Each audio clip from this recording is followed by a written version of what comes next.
오늘 시간에는 출애굽기 강의 5번째 시간입니다.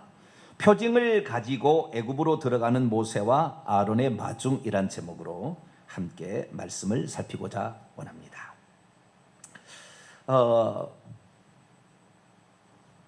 하나님의 역사는 여러 사람을 가지고 집단을 가지고 하지 아니하고요, 한 사람 준비해서 합니다. 여러 사람의 마음을 하나로 맞추기가 쉽지 않은 것 같아요. 그래서 한 사람을 들어 쓰는 거예요. 그래서 그 한 사람이 준비되어지고 그리고 하나님의 부르심을 받아 순종할 때까지 하나님은 때로는 설득하기도 하고, 하나님은 그를 만나서 그렇게 하는 것이 유익하다는 것을 알려주고, 내가 너와 함께 함으로 네가 그 일을 할 수 있다고 안정감을 더해 주시며, 네가 한다면 나는 너에게 엄청난 복을 줄 것이다 라고 얘기하심으로 당신의 일을 해나가는 거예요. 하나님이 이 일을 해나가는데 하나님이 못할 것이 뭐가 있어요? 그죠? 전지전능하신 분이 못할 것이 뭐가 있겠어요? 그런데 하나님은 절대 당신이 행하시지 않았어요. 창조 사역하실 때는 전적으로 당신이 하셨지만 그 다음부터는 우리 인간을 통해서 그 일을 하기를 원하세요. 그렇게 하는 것은 다른 것이 아니에요. 우리가 천국에 들어갔을 때 우리가 누릴 상급이 있도록 하시기 위하여 우리에게 기회를 주는 겁니다. 그러니까 우리가 그 기회를 만날 때 아멘 해야지. 그걸 집사님 이거 해보실래요? 못해요. 그럼 되겠어요? 안 되겠어요? 여기서 대답을 확실히 해야 되는데, 뭘 하세요 그러면은 할렐루야 아멘, 아이고 기다리고 있었습니다. 이런 자세로 해야 하나님께서 복을 주시는 거예요. 그런데 하나님께서 오늘 이제 출애굽기 4장을 통하여 들려주시고 싶은 말은, 하나님이 당신의 일을 시킬 사람을 보낼 때 아무런 대비책도 없이, 또 어떤 일에 대해서 부족했을 때 보완책도 없이 그냥 보낼 거냐? 그렇지 않다는 거예요. 하나님이 이미 다 어떤 사람을 들어 쓰시려고 불러내시고 그에게 사명을 주실 때는 그가 할 수 있도록 그에게 담대함과 용기를 가질 수 있도록 표징도 주시고 사람도 붙여주시고 지혜도 주시고 할 말도 주시고 좌우지간 다 해준다는 것을 하나님께서 다 준비해 놓으신 다음에 사람을 설득해서 하게 하는 거예요. 그래서 오늘 출애굽기 4장 1절부터 우리가 17절까지 말씀은 모세가 그래도 못 간다고 그러니까 하나님께서 3번에 걸쳐서 아니야 가면 좋아 이렇게 설득하는 그런 장면이 되겠습니다. 그리고 18절부터 마지막 절까지는 드디어 모세가 이제 애굽으로 들어가게 되는데 처자식을 데리고 들어가다가 어느 여관집에서 죽임을 당할 위험에 처했어요. 아들의 할 일을 행하지 않아가지고 그런 어려움을 당해서 그의 아내 시보라가 할 일을 행함으로 모세가 노임을 받게 되고, 그리고 마중 나온 자신의 형 아론을 만나서 애굽으로 들어가서 하나님이 주신 표징을 백성들에게 보여줌으로 하나님 우리를 돌보셨구나 라고 인정하는 대목이 바로 오늘 출애굽기 4장이 되겠습니다.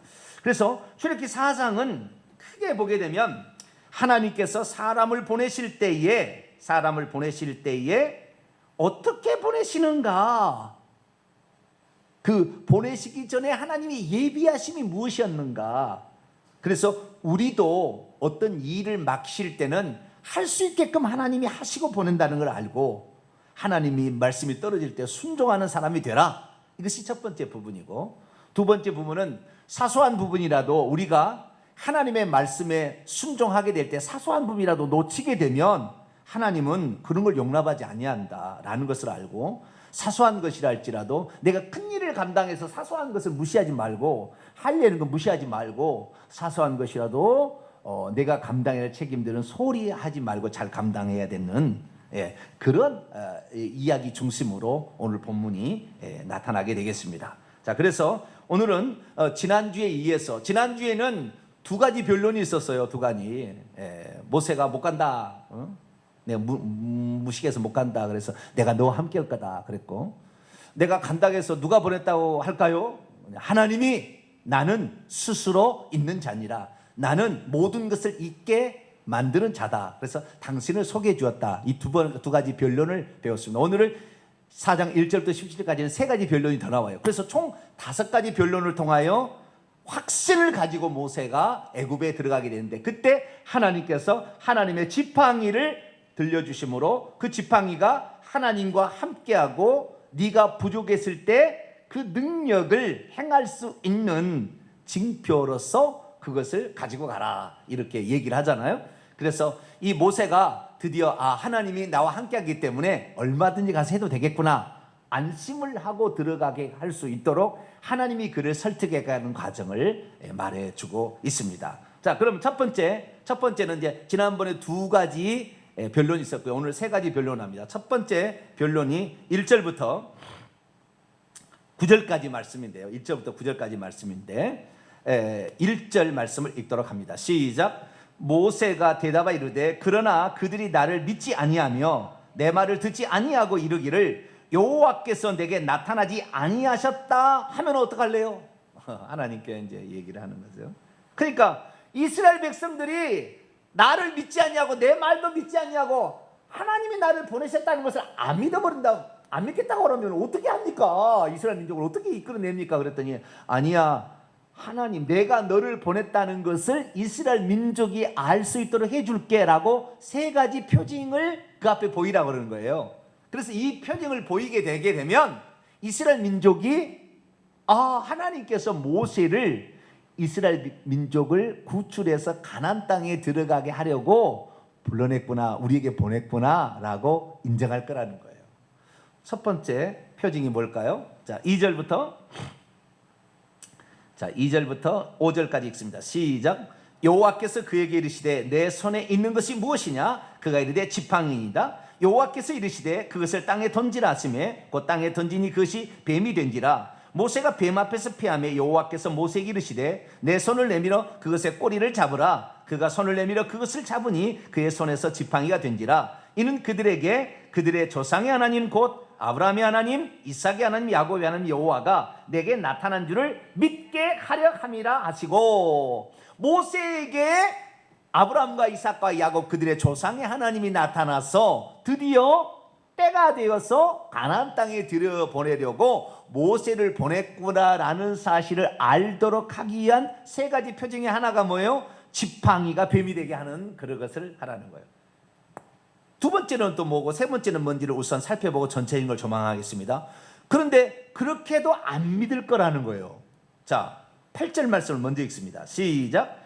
여호와께서 이르시되 만일 그들이 너를 믿지 아니하며 이 처음 표징은 지팡이가 뱀이 되는 거예요. 처음 표적의 표징을 받지 아니하여도 나중 표적의 표징은 믿으리라. 나중 표징이 2번째 표징인데 6절 7절입니다. 6절 7절 읽을까요? 시작. 여호와께서 또 그에게 이르시되 내 손을 품에 넣으라 하시매 그가 손을 품에 넣었다가 내어보니 그의 손에 나병이 생겨 눈같이 된지라. 이르시되 내 손을 다시 품에 넣으라 하시매 그가 다시 손을 품에 넣었다가 내어보니 그의 손이 본래의 살로 되더라.